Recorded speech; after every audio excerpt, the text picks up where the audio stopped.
अस्सलाम वालेकुम नाज़रीन इकराम, एक नए वीलॉग के साथ हाज़िर खिदमत हैं। नाज़रीन इकराम, आज 3 इंतहाई अहम मौज़ूआत पर हम गुफ्तगू करेंगे। सबसे पहला साइफ़र केस का अहम फ़ैसला जो आज अदालत ने सुनाया, उस पर हम बात करेंगे। उसके अलावा Federal bureau of revenue (FBR) उसकी तंज़ीम नौ और उसकी रीस्ट्रक्चरिंग के हवाले से कैबिनेट ने एक अहम डिसीजन लिया है। उस पर हम गुफ्तगू करेंगे। और फिर बिजली सारिफिन के लिए अभी आज एक हमारे पास अहम ख़बर है। तो आगाज़ आज हम करते हैं साइफ़र केस के हवाले से। जैसा कि आप सब जानते हैं कि साइफ़र केस जो कि पाकिस्तान तहरीक इंसाफ के जो बानी चेयरमैन हैं, उन्होंने एक जलसे में एक ख़त लहरा कर, जिसे साइफ़र एक सीक्रेट डॉक्यूमेंट कहा जा रहा था, वो लहरा कर उन्होंने एक पूरी कैंपेन चलाई। और ये कहा गया कि उनकी हुकूमत एक साजिश के तहत गिराई गई है, और मुबैना तौर पर उनके मुताबिक ये हुकूमत गिराने में अमेरिका पूरी तरह से मुलविस है, और सेक्रेटरी ऑफ स्टेट डोनाल्ड लू जो है वो इसमें मुलविस हैं।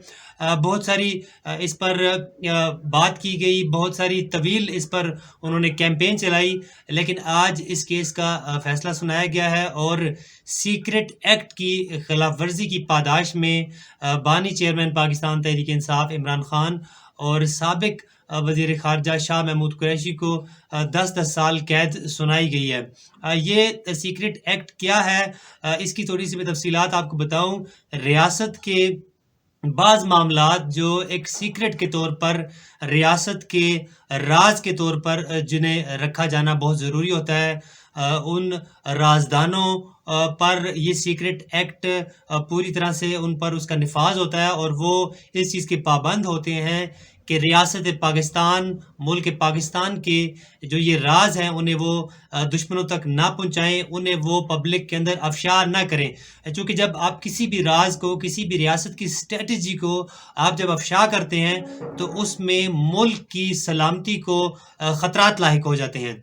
तो इस हवाले से ये सीक्रेट एक्ट बनाया जाता है कि इस सीक्रेट एक्ट के तहत हम देखते हैं कि बहुत बड़ी तादाद में आर्मी के अंदर भी लोगों को सज़ाएँ हुई, और फिर हम देखते हैं कि सिविलियंस के ऊपर भी ये एक्ट लागू है। चूँकि वो ऑफ़िस होल्डर्स, वो हुक्मरान, वो आम शहरी, वो सिविल इंतज़ामिया के लोग हों, चाहे मिलिट्री से हों, उन पर ये एक्ट पूरी तरह से लागू होता है। हम देखते हैं कि बाज़ ममालिक के अंदर जो राज होते हैं स्टेट के, वो दूसरे ममालिक को जब दिए जाते हैं, तो उसमें उस मुल्क की जो सिक्योरिटी है, उस मुल्क की जो सूरत हाल है, वो पूरी तरह से अंडर अटैक आ जाती है। तो उस पर जो मुतल्लिका मुल्क होता है वो कानून नाफिज करता है। और ये पूरी दुनिया में एक रवायत है, पूरी दुनिया में एक कानून है। हर मुल्क के अपने जो राज हैं, उसे उसकी सालमियत के लिए उसे दीगर ममालिक के हमलों से, दीगर डिप्लोमेसी जो मुल्कों की एक सियासत होती है, जो सफारतकारी होती है, उसमें ये राज जो होते हैं, इन्हें पूरी तरह से इनकी पासदारी करनी पड़ती है, इन्हें अफ़शा नहीं करना। लेकिन हम देख रहे हैं कि बानी चेयरमैन पर ये पूरी तरह से आज ये जुर्म साबित हुआ, और 10 साल की उन्हें कैद सुनाई गई है। ये सीक्रेट एक्ट, इसमें सज़ाए मौत भी सुनाई जा सकती है, ताहम उन्हें सज़ाए मौत से उन्हें बचाया गया। और आर्टिकल 6 जो गद्दारी का एक मुकदमा उन पर चलाया जा सकता था, उससे भी उन्हें बचाया गया, और उन्हें 10 साल की सज़ा दी गई है।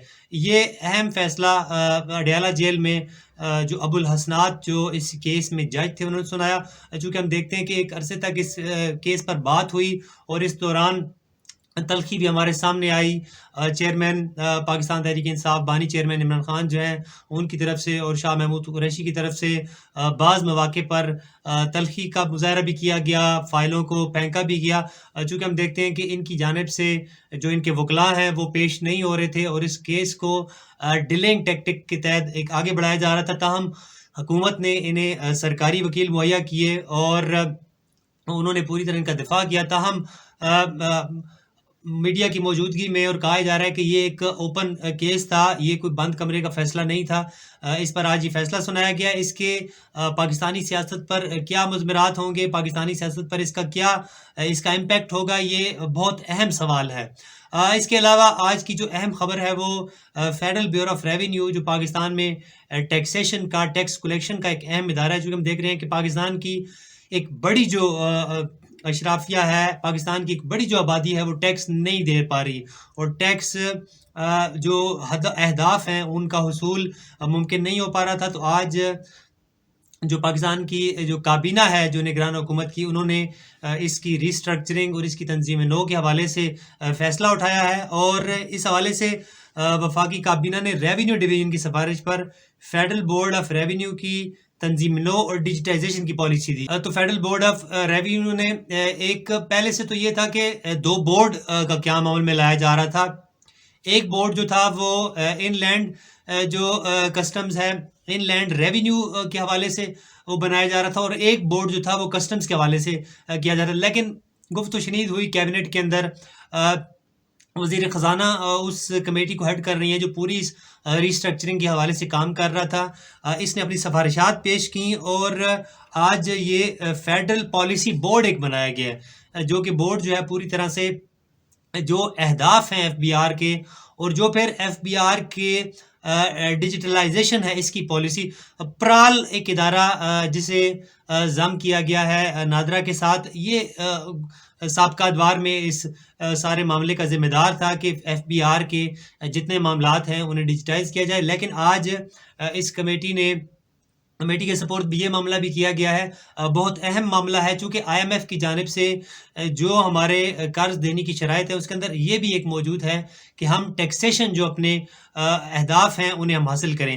اور آج کی جو تیسری خبر ہے وہ بجلی صارفین کے لیے ہے، بہت اہم خبر ہے، وہ جو ہے کہ بجلی صارفین کے لیے 81 ارب اور 50 کروڑ روپے کا جو مزید بوجھ ہے وہ بجلی صارفین پر ڈالنے کی تیاریاں کی جا رہی ہیں، چونکہ ہم دیکھتے ہیں کہ پاکستان کا جو پاور سیکٹر ہے اس کی مشکلات دن بدن بڑھتی جا رہی ہیں، چونکہ ان کو چلانے کے لیے، ان کے معاملات کو چلانے کے لیے باقی کوئی ذریعہ نہیں ہے ریاست کے پاس، حکومت کے پاس۔ ہم دیکھ رہے ہیں کہ بھاری بھرکم بلوں کے ذریعے یہ سارے معاملے کو کنٹرول کیا جائے، لیکن ضرورت اس امر کی ہے کہ کوئی آلٹرنیٹ سورس آف انرجی تلاش کیا جائے تاکہ بجلی صارفین جو ہے انہیں ان بھاری بھرکم بلوں سے بچایا جا سکے۔ ایک نئے عوامی مسئلے کے ساتھ، چند مزید خبروں کے ساتھ پھر حاضر ہوں گے، اب تک اتنا ہی۔ اللہ نگہبان۔